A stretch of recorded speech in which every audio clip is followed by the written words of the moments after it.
Halo, nama saya Rizky Halalia. Teman-teman bisa panggil saya Rizhal.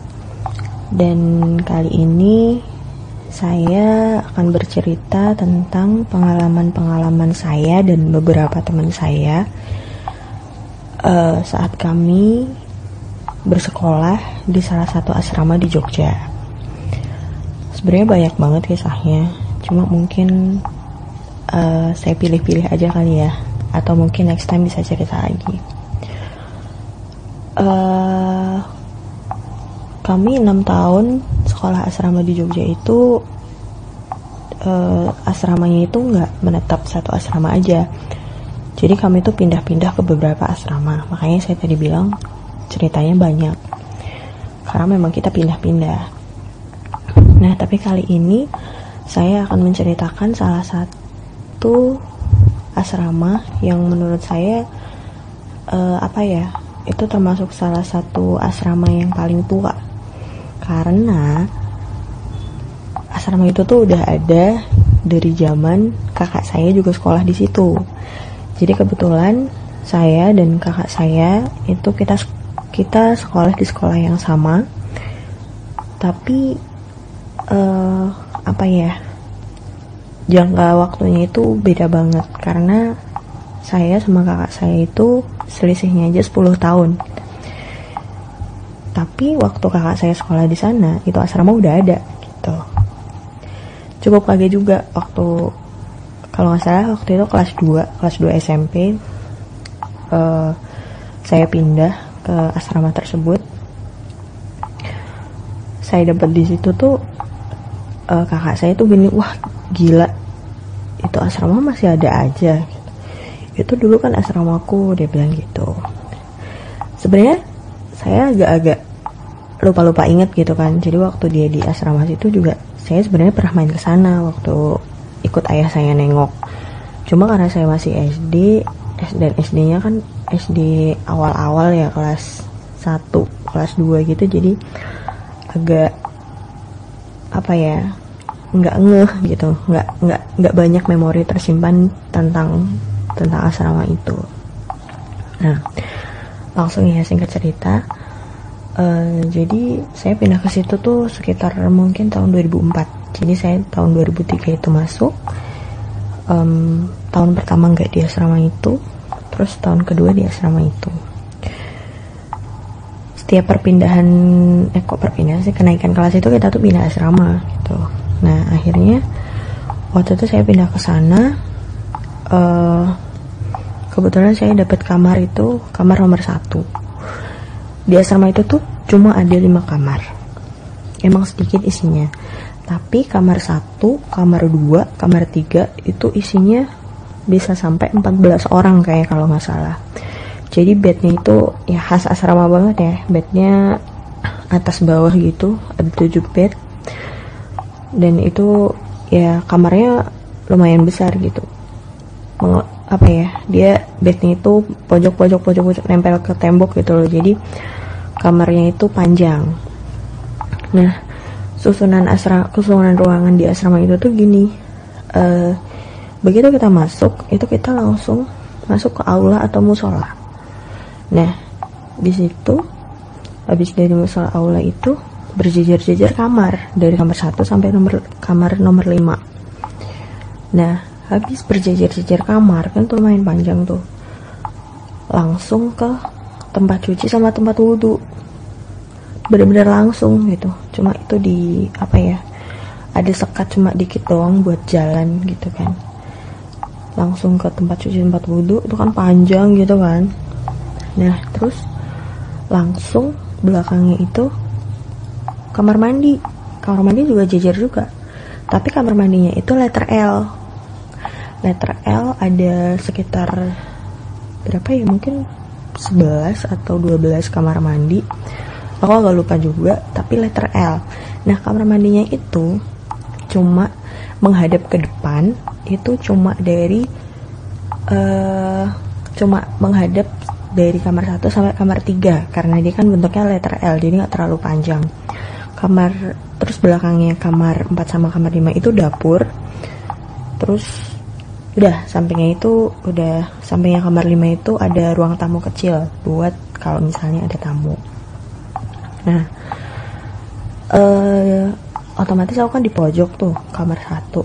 Nah, di samping kamar 1 itu ada jemuran kecil sebelum pagar asrama itu. Nah, di belakang jemuran kecil itu dia ada tangga naik ke atas. Itu di jemuran besar, namanya di asrama kan pasti jemuran itu kan di atas ya. Di atas tuh ada jemurannya itu berarti letaknya di atas kamar mandi gitu. Jadi di dak gitu kan. Nah, udah semoga kalian kebayang lah ya. Nah, namanya kelas 2 tahun kedua itu pasti lagi rajin banget. Itu rajin-rajinnya deh pokoknya. Rajin banget. Kita mulai mandi pagi itu sebelum subuh jam 2 itu udah aktivitas itu di asrama beneran. Ada yang sholat, terus ada yang sekalian ngantri mandi gitu-gitu deh. Nah, tadi kan aku bilang jadi dari kamarku itu kan ngadep ke kamar mandi ya, maksudnya lurus deretan kamar mandi, dan kamar mandinya itu menghadap ke kamarku gitu kan. Nah, di kamarku itu ke belakang itu ada jendela besar yang itu menghubungkan antara, jadi kalau misalnya kita ke jendela itu tuh kita bisa langsung ngelihat deretan kamar mandi, bisa ngelihat orang-orang lagi nyuci gitu loh. Nah, itu lurusnya itu kamar mandi nomor 5 sama nomor 6 itu di pojok. Kamar mandi 7, 8, 9, 10, 11 itu ngadepnya ke dapur, karena aku tadi kan bilang letter L tuh, jadi nggak lurusan, jadi tegak lurus dia. Nah, yang ngadep ke kamarku itu cuma kamar mandi 1, 2, 3, 4, 5, 6. Nah, aku udah bangun tuh sekitar jam 2:30, 3 gitu. Aku denger kamar mandi 5 itu dia ada suara orang mandi gitu, maksudnya kayak gebur gitu loh. Maksudnya kayak gimana sih suara orang mandi ya, nggak pakai shower kan namanya di asrama, pakai gayung gitu. Nah, tapi kok lampunya mati gitu. Jadi lampu di kamar mandi itu 2 lampu, 1 kamar mandi, 1, 2 di tengah-tengah ada sekat. Nah, taruh situ lampunya. 1, 2, 3, 4, 5, 6. Salah. 1, 2, 3, 4. Iya bener ya, 5, 6. 5 sama 6. Nah, itu kamar mandi 5 tuh yang aku dengar biur dan itu tuh pintunya kan ditutup. Kamar mandi yang lain tuh juga penuh gitu, maksudnya masih banyak orang. Aku udah ngantri. Terus tapi kan aku kayak orang baru pertama kali kan di situ, aku ambil lihat gitu kan. Jadi di bawah tangga itu kita pakai buat naruh ember-ember, baju kotor gitu kan. Jadi baju kotor nggak boleh ditaruh di kamar. Aku lihat gitu, nggak ada sih perasaan takut sama sekali, karena kan memang dia nggak tertutup ya. Oh ya, jadi di tempat cuci yang di depan kamar mandi itu dia nggak ada atapnya itu. Jadi kita tuh kayak kalau ngelihat di langit itu bisa. Dan itu kan kalau aku sih itu bikin nggak takut ya, maksudnya nggak kayak di ruangan gelap gitu kan, nggak. Kalau di ruangan kayak pengap gitu kan, itu tuh enggak. Jadi emang suasananya tuh enak, seger gitu loh, angin itu masuk gitulah. Nah, balik lagi ke kamar mandi nomor 5 itu, aku nggak kepikiran sih kok mati sih. Mungkin orangnya berani karena memang 5, 6 kan mati semua. Nah, 6 ini memang dia tuh kayaknya kamar mandi nggak dipakai, karena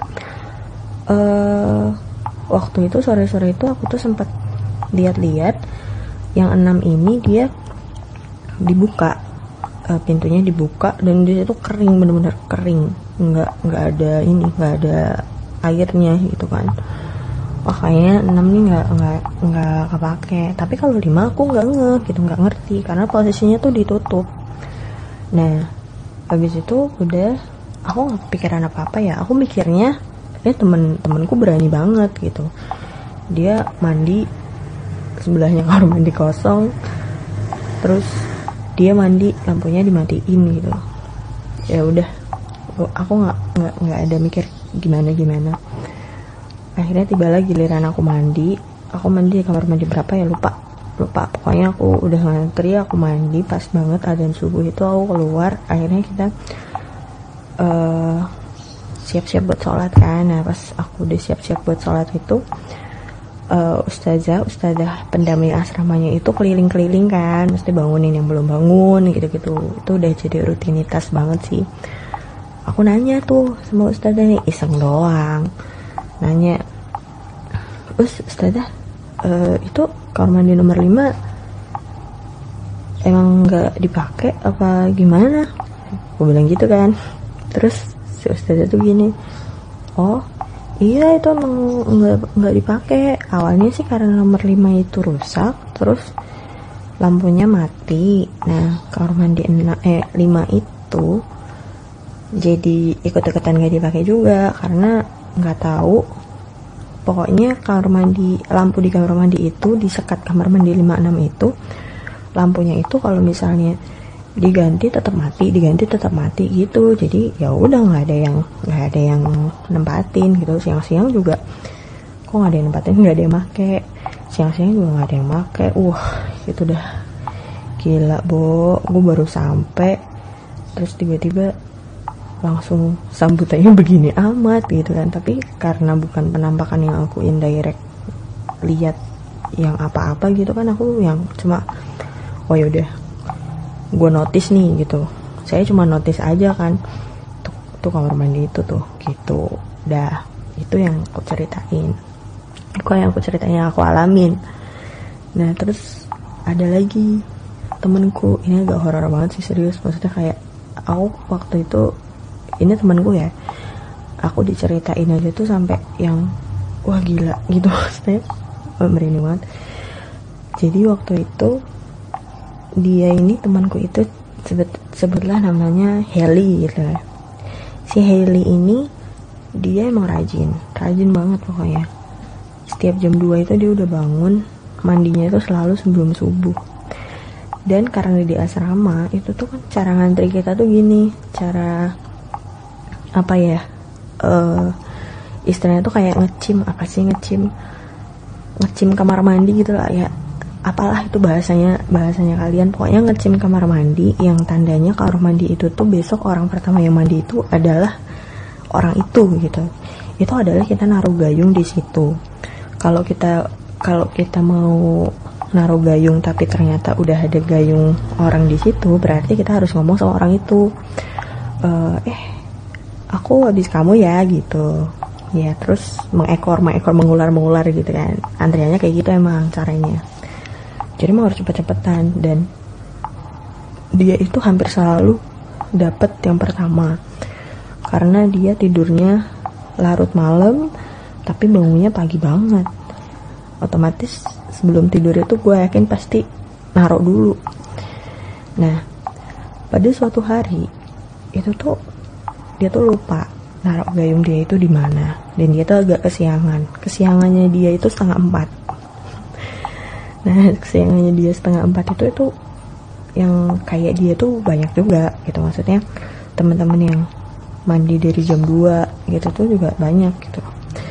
Nah kemungkinan itu kamar mandinya dia itu tuh udah dipakai sama orang gitu loh. Nah kalau udah kayak gitu ribetnya adalah siapa tahu nih orang yang masuk tuh bikin antrian baru gitu loh. Kan kasihan tuh si yang naruh gayung di situ sama antriannya kan bisa jadi tuh jadi bubar gitu loh, karena yang make sebelum dia itu bikin antrian baru. Nah dia tuh cuma pengen make sure aja itu nggak terjadi gitu loh.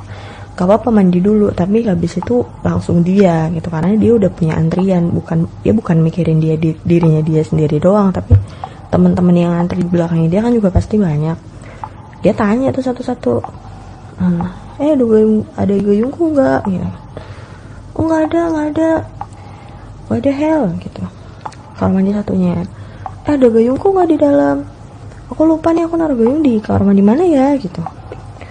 Enggak ada gitu. Lagi ada gayung gua di dalam. Nggak ada Hel, nggak ada gitu. Aduh, kalian tuh pada bercanda ya? Enggak, emang nggak ada gitu. Ya udah akhirnya, wah ini kayaknya sini nih gitu. Kentok lah dia di kamar mandi situ. Dia nggak ngomong kamar mandi berapa. Dia cuma cerita, pokoknya ada salah satu kamar mandi aja gitu. Dia ketok, tok. Ada gayung aku nggak? Gitu. Awalnya diem dulu, nggak langsung jawab. Tanya lagi, tok. Ada gayung aku nggak sih? Kalau ada tolong keluarin dong. Kalau ada tolong keluarin gitu. Aku mau cari kamar mandi lain aja gitu. Kalau nggak, abis kamu langsung aku ya gitu. Terus di dalam tuh jawab, gayung kamu nggak ada. Kepala aku juga nggak ada. Wah, gila men, merinding gue. Astaga. Itu dia tuh, si Heli ini denger tuh kayak yang sadar nggak sadar. Maksudnya tuh kayak apaan sih gitu. Maksudnya kayak kan jawab apaan sih, nggak ada. Kepala gue juga nggak ada. Maksudnya apaan gitu kan. Dia tuh dengerin itu, tapi dia tuh masih berdiri tuh menjejer di depan kamar mandi.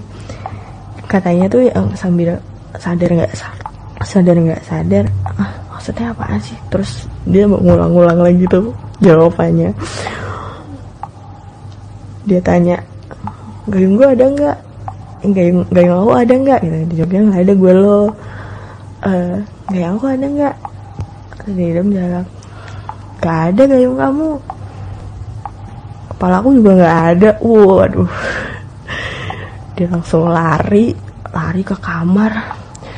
Ya Allah, astagfirullahaladzim, itu tadi apa gitu kan. Anak-anak kan langsung, dia tuh langsung mukanya tuh pucat banget gitu. Wah, mampus dia bilang gitu. Apaan sih gitu. Astagfirullah, ya Allah, kok bisa sih gitu. Dia tuh langsung kayak, ya siapa coba yang nggak serem kan. Langsung kita kan auto ngebayangin jawaban itu kita dengar kan pasti auto ngebayangin ya. Terus jaraknya cuma dia di dalam kamar mandi, kita di luar kamar mandi gitu kan. Itu kalau kamar mandi kebuka apa gitu kan, serem banget. Wah, sumpah. Terus ya udah sih, itu si Heli tuh kayak gitu ceritanya, pengalaman yang pernah dia alamin. Terus ada lagi satu temenku, jadi dia sama, pokoknya kejadiannya itu sebelum subuh aja terus, sekitar jam 2 sampai subuh kayak gitu terus. Jadi temanku ini dia nggak tahu waktu itu mungkin liburan ataupun gimana, pokoknya itu tuh sepi banget. Mungkin liburan ya, karena kalau misalnya nggak liburan itu nggak mungkin sesepi itu sih. Jadi dia cerita, wah, aku juga pernah tuh di itu daerah kamar mandi situ, belakang kamar 1, kamar gua lagi disebut-sebut.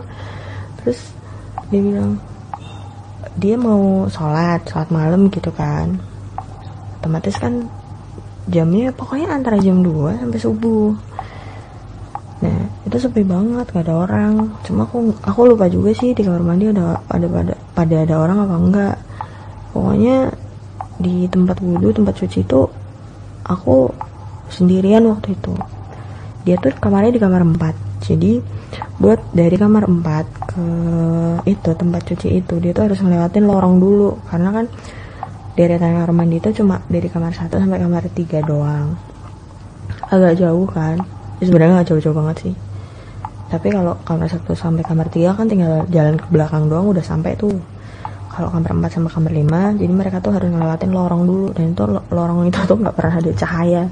Betul siang-siang juga tetap gelap gitu. Tapi kejadiannya bukan di lorong. Dia udah sampai duduk gitu kan, dia pilih keran yang paling deket sama lorong itu, jadi dia balik juga gak terlalu jauh gitu kan. Dia udah perasaan gak enak mungkin ya, wudhu. Nah kalau kita wudhu itu kan pasti kalau cuci kaki itu kadang tuh sambil kepala tuh sambil muter-muter lihat kanan kiri gitu kan. Nah tadi di depan kan aku udah bilang di samping kamarku, samping kamar 1 itu kan ada jemuran kecil, terus di situ tuh ada tangga untuk ke jemuran besar. Jemuran besar tuh jemuran atas gitu. Nah, dia itu temen aku, si Devi namanya.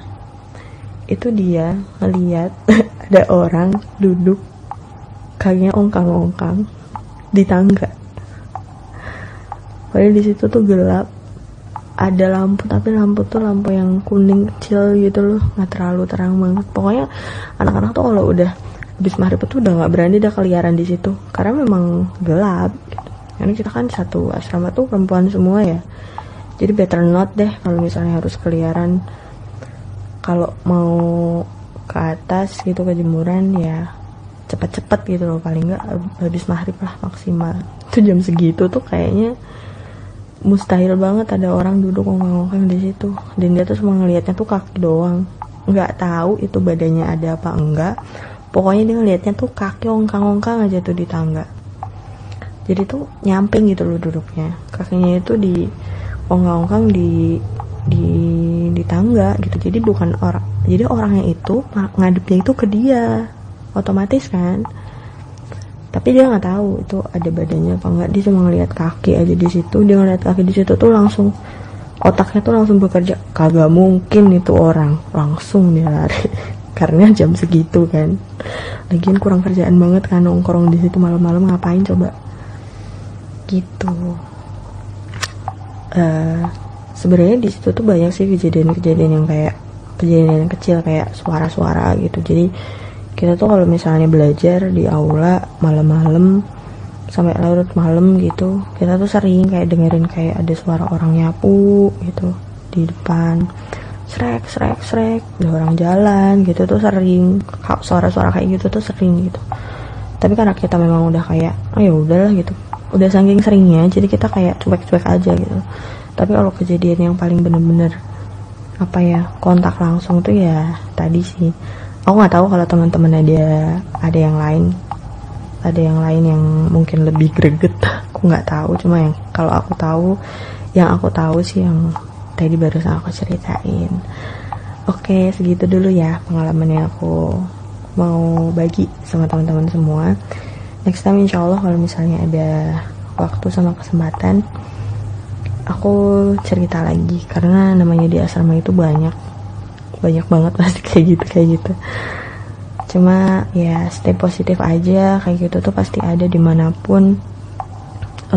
Yang bisa kita lakuin itu kontrol diri sendiri aja sih, karena kita kalau terlalu takut juga itu kayak giving much energy buat mereka juga untuk do something more gitu. Jadi kalau apa ya, kalau saran dari aku sih kalau ngalamin kayak gitu ya udah gitu, nggak usah terlalu dipikirin banget. Takut wajar awal-awal, tapi jangan terus jadi parno gitu, karena kalau parno itu apa ya, jadi kayak apa, bayang-bayangin sendiri padahal nggak ada, kitanya ngebayangin sendiri jadi ada gitu.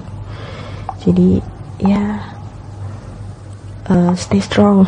Stay strong. Oke, makasih udah dengerin ya.